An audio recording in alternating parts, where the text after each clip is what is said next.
ساری 1940 کی دہائی میں ہندوستان کے صوبے اتر پردیش کے گورنر رہے۔ انگریز حکومت نے یہ انہیں اہم عہدہ اس لیے عطا کیا کہ وہ مسلم لیگ اور کانگریس کی سیاست سے لا تعلق ہو کر انگریزوں کی وفاداری کا دم بھرتے تھے۔ نواب ستاری اپنی یادداشتیں لکھتے ہوئے انکشاف کرتے ہیں کہ ایک بار انہیں سرکاری ڈیوٹی پر لندن بلایا گیا۔ ان کے ایک پکے انگریز دوست نے، جو ہندوستان میں کلکٹر رہ چکا تھا، نواب صاحب سے کہا، آئیے آپ کو ایک ایسی جگہ کی سیر کراؤں جہاں میرے خیال میں آج تک کوئی ہندوستانی نہیں گیا ہوگا۔ نواب صاحب خوش ہو گئے۔ انگریز کلکٹر نے پھر نواب صاحب سے پاسپورٹ مانگا کہ وہ جگہ دیکھنے کے لیے حکومت سے تحریری اجازت لینی ضروری تھی۔ 2 روز بعد کلکٹر اجازت نامہ ساتھ لیا اور کہا، ہم کل صبح چلیں گے، لیکن میری موٹر میں سرکاری موٹر وہاں لے جانے کی اجازت نہیں۔ اگلی صبح نواب صاحب اور وہ انگریز منزل کی طرف روانہ ہوئے۔ شہر سے باہر نکل کر بائیں طرف جنگل شروع ہو گیا۔ جنگل میں ایک پتلی سی سڑک موجود تھی۔ جوں جوں چلتے گئے جنگل گھنا ہوتا گیا۔ سڑک کے دونوں جانب نہ کوئی ٹریفک تھی، نہ کوئی پیدل مسافر۔ نواب صاحب حیران بیٹھے ادھر ادھر دیکھ رہے تھے۔ موٹر چلتے چلتے آدھے گھنٹے سے زیادہ وقت گزر گیا۔ تھوڑی دیر بعد ایک بہت بڑا دروازہ نظر آیا۔ پھر دور سامنے ایک نہایت وسیع و عریض عمارت دکھائی دی۔ اس کے چاروں طرف کانٹے دار جھاڑیاں اور درختوں کی ایسی دیوار تھی جسے عبور کرنا ممکن نہ تھا۔ عمارت کے چاروں طرف زبردست فوجی پہرا تھا۔ اس عمارت کے باہر فوجیوں نے پاسپورٹ اور تحریری اجازت نامہ غور سے دیکھا اور حکم دیا کہ اپنی موٹر وہیں چھوڑ دیں اور آگے جو فوجی موٹر کھڑی ہے اس میں سوار ہو جائیں۔ نواب صاحب اور انگریز کلکٹر پہرے داروں کی موٹر میں بیٹھ گئے۔ اب پھر اس پتلی سڑک پر سفر شروع ہوا۔ وہی گھنا جنگل اور دونوں طرف جنگلی دیواروں کی، درختوں کی دیواریں۔ نواب صاحب گھبرانے لگے تو انگریز نے کہا، بس منزل آنے والی ہے۔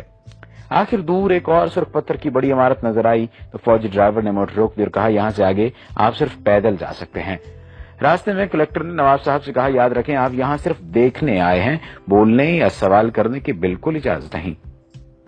عمارت کے شروع میں وسیع دالان تھا، اس کے پیچھے متعدد کمرے تھے۔ دالان میں داخل ہوئے تو ایک باریش نوجوان عربی کپڑے پہنے، سر پر عربی رومال لپیٹے ایک کمرے سے نکلا۔ دوسرے کمرے سے ایسے ہی 2 نوجوان اور نکلے۔ پہلے نے عربی لہجے میں السلام علیکم کہا، دوسرے نے وعلیکم السلام، کیا حال ہے؟ نواب صاحب یہ منظر دیکھ کر حیران رہ گئے۔ کچھ پوچھنا چاہتے تھے لیکن انگریز نے فوراً اشارے سے منع کر دیا۔ چلتے چلتے ایک کمرے کے دروازے پر پہنچے۔ دیکھا کہ اندر مسجد جیسا فرش بچھا ہے۔ عربی لباس میں ملبوس متعدد طلباء فرش پر بیٹھے ہیں۔ ان کے سامنے استاد بالکل اسی طرح بیٹھے سبق پڑھا رہے ہیں جیسے اسلامی مدرسوں میں پڑھاتے ہیں۔ طلباء عربی اور کبھی انگریزی میں استاد سے سوال بھی کرتے۔ نواب صاحب نے دیکھا کہ کسی کمرے میں قرآن مجید پڑھایا جا رہا ہے، کہیں قرأت سکھائی جا رہی ہے، کہیں تفسیر کا درس ہو رہا ہے، کسی جگہ بخاری شریف کا درس دیا جا رہا ہے اور کہیں مسلم شریف کا۔ ایک کمرے میں مسلمانوں اور مسیحیوں کے درمیان مناظرہ ہو رہا تھا۔ ایک اور کمرے میں فقہی مسائل پر بات ہو رہی تھی۔ سب سے بڑے کمرے میں قرآن کا ترجمہ مختلف زبانوں میں سکھایا جا رہا تھا۔ انہوں نے نوٹ کیا کہ ہر جگہ باریک مسائل پر زور ہے، مثلا غسل کا طریقہ، وضو، روزے، نماز اور سجدہ صاحب کے مسائل، وراثت اور رضاعت کے جھگڑے، لباس اور داڑھی کی وضاقتہ، گا کر آیات پڑھنا، غسل خانے کے آداب، گھر سے باہر جانا، لونڈی اور غلاموں کے مسائل، حج کے مناسک، بکرا دمبا کیسا ہو، چھری کیسی ہو، دمبا حلال ہے یا حرام، حج اور قضا نمازوں کی بحث، عید کا دن کیسے طے کیا جائے اور حج کا کیسے، میز پر بیٹھ کر کھانا، پتلون پہننا جائز ہے یا ناجائز، عورت کی پاکی اور ناپاکی کے جھگڑے، حضور کی معراج روحانی تھی یا جسمانی، امام کے پیچھے سورہ فاتحہ پڑھی جائے یا نہیں، تراویح 8 ہیں یا 20، نماز کے دوران وضو کیا جائے تو آدمی کیا کرے، وضو ٹوٹ جائے تو آدمی کیا کرے، سود مفرد جائز ہے یا ناجائز وغیرہ۔ ایک استاد نے سوال کیا، پہلے عربی پھر انگریزی میں، نہایت شستہ اردو میں، جماعت اب یہ بتائے کہ نظر بد، تعویذ گنڈ آسیب کا سایہ برحق ہے یا نہیں۔ 35-40 کی جماعت بیک وقت بیک آواز پہلے انگریزی میں بولی ٹرو ٹرو، پھر عربی میں یہی جواب اور پھر اردو میں۔ ایک طالب علم نے کھڑے ہو کر کہا، الاستاذ، نیت ضروری ہے تو مردہ لوگوں کا حج بدل کیسے ہو سکتا ہے؟ یعنی اگر حج کے لیے نیت ضروری ہے یا کسی بھی کام کے لیے نیت ضروری ہے تو مردہ لوگوں کا حج بدل کیسے ہو سکتا ہے؟ قرآن تو کہتا ہے ہر شخص اپنے اعمال کا ذمہ دار ہے۔ استاد بولے، قرآن کی بات مت کرو، روایات، ورد اور استخارے میں مسلمانوں کا ایمان پکا کرو، ستاروں، ہاتھ کی لکیروں، مقدر اور نصیب میں انہیں الجھاؤ۔ یہ سب دیکھ کر وہ واپس ہوئے تو نواب ستاری نے انگریز کلکٹر سے پوچھا، اتنے عظیم دینی مدرسے کو آپ نے کیوں چھپا رکھا ہے؟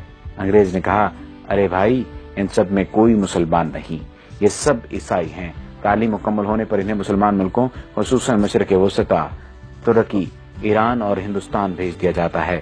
وہاں پہنچ کر یہ کسی بڑی مسجد میں نماز پڑھتے ہیں، پھر نمازیوں سے کہتے ہیں کہ وہ یورپی مسلمان ہیں، انہوں نے مصر کی جامع الازہر میں تعلیم پائی ہے اور مکمل عالم ہیں۔ یورپ میں اتنے اسلامی ادارے موجود نہیں کہ وہ تعلیم دے سکیں۔ وہ سر دست تنخواہ نہیں چاہتے، صرف کھانا، سر چھپانے کی جگہ درکار ہے۔ پھر وہ مؤذن پیش امام بچوں کے لیے قرآن پڑھانے کے طور پر اپنی خدمات پیش کرتے ہیں۔ تعلیمی ادارہ ہو تو اس میں استاد مقرر ہو جاتے ہیں، جمعہ کے خطبے تک دیتے ہیں۔ نواب صاحب کے انگریز مہمان نے انہیں یہ بتا کر حیران کر دیا کہ عظیم مدرسے کے بنیادی اہداف یہ ہیں: مسلمانوں کو روایات، ذکر کے وظیفوں اور نظری مسائل میں الجھا کر قرآن سے دور رکھا جائے۔ حضور اکرم صلی اللہ علیہ وآلہ وسلم کا درجہ جس طرح بھی ہو سکے گھٹایا جائے۔ کبھی یہ کہو کہ آپ صلی اللہ علیہ وآلہ وسلم نعوذ باللہ رجل مسحور یعنی جادو زدہ تھے۔ اس انگریز نے یہ انکشاف بھی کیا کہ 1920 میں رنگیلا رسول نامی کتاب راجپال سے اسی ادارے نے لکھوائی تھی۔ اس طرح کئی برس پہلے مرزا غلام احمد قادیانی کو جھوٹا نبی بنا کر کھڑا کرنے والا یہی ادارہ تھا۔ ان کی کتابوں کی بنیاد لندن کی اس عمارت سے تیار ہو کر جاتی تھی۔ خبر ہے کہ سلیمان رشدی کی کتاب لکھوانے میں بھی اسی ادارے کا ہاتھ ہے۔ خدایا ایسا نہ ہو کہ مغرب رہن میں ہی ہمارا میرا سماج رکھ لے۔ ہے فتنہ پرور نظام عالم تو اپنے مسلم کی لاج رکھ لے۔ اب جنگل کی حویلی کے ایک مکین سے ملاقات کیجیے۔ یہ واقعہ میرے دوست حسین امیر فرحات کے ساتھ کویت میں پیش آیا۔ واقعہ انہی کی زبانی سنیے۔ یہ 1979 کا واقعہ ہے۔ ان دنوں میں کویت کی کمپنی میں مندوب تعلقات عامہ یعنی افسر تعلقات عامہ موجود تھا، یعنی پبلک ریلیشن آفیسر۔ ہماری کمپنی کے ڈائریکٹر نے سری لنکا سے گھر کے کام کاج کے لیے خادمہ منگائی۔ دوسرے دن مجھ سے کہا اس خادمہ کو واپس بھیج دو، وہ ہمارے کسی کام کی نہیں، کیونکہ عربی جانتی ہے نہ ہی انگریزی۔ میں اس کے دستاویزات لے کر متعلقہ جگہ پہنچا تو پتا چلا کہ فی الحال سری لنکن سفارت موجود نہیں، البتہ برطانوی سری لنکن باشندوں کے معاملات دیکھتے ہیں۔ برٹش کونسل میں استقبالیہ کلرک نے میرا کارڈ دیکھا تو مسٹر ولسن سے ملایا۔ وہ بڑے اتفاق سے ملے اور بٹھایا۔ جب اس نے اندازہ لگایا کہ میں بھارتی یا پاکستانی ہوں تو اردو میں کہا، میں کیا خدمت کر سکتا ہوں؟ میں نے سری لنکن خادمہ کے متعلق بتایا تو اس نے کہا، کوئی مسئلہ نہیں، اسے ہم رکھ لیں گے، آپ کو جو خرچ آیا وہ ہم ادا کریں گے۔ یہ بتاؤ کہاں کے رہنے والے ہو؟ میں نے کہا پاکستان۔ وہ بولا وہ تو بہت بڑا ملک ہے۔ میں نے کہا پشاور کا رہنے والا ہوں۔ پشتو میں پوچھا کون سی جگہ؟ میں نے بتایا نوشہرہ۔ جب میں نے گاؤں کا نام بتایا تو اس کی آنکھوں میں عجیب چمک پیدا ہو گئی۔ پھر وہ مختلف لوگوں کو پوچھنے لگا۔ میں نے بتایا کہ کون مر گیا ہے اور کون زندہ ہے۔ میں نے سوچا ہو سکتا ہے یہ نوشہرہ چھاونی میں ملازمت کرتا رہا ہو، لیکن اس کی عمر زیادہ نہیں تھی۔ اس نے کہا کچھ اور کہانی سنائی، پھر اس نے کافی منگائی، پھر انٹرکام پر کلرک سے کہا کہ اس کے پاس کسی کو مت بھیجنا۔ وہ اتنا خوش تھا کہ میں بیان نہیں کر سکتا تھا، اس کی خوشی دیدنی تھی۔ کافی کے دوران اس نے بتایا میں آپ کے گاؤں محلہ عیسیٰ خیل میں 4 سال تک پیش امام رہا ہوں۔ میں نے پوچھا کیا آپ مسلمان ہیں؟ وہ بولا میں نے 4 سال تک آپ کے گاؤں کا نمک کھایا ہے۔ آپ کے گاؤں والوں نے مجھے بڑی عزت دی۔ میں آپ سے جھوٹ نہیں بولوں گا، میں عیسائی ہوں، یعنی اہل کتاب۔ اس کے بعد میرا اس کے ہاں آنا جانا رہا۔ وہ مجھے اپنا ہم وطن سمجھتا رہا اور تقریباً میرا ہم عمر تھا۔ تعجب کی بات یہ ہے کہ وہ ہمارے ہاں پاکستان بننے کے بعد رہا تھا۔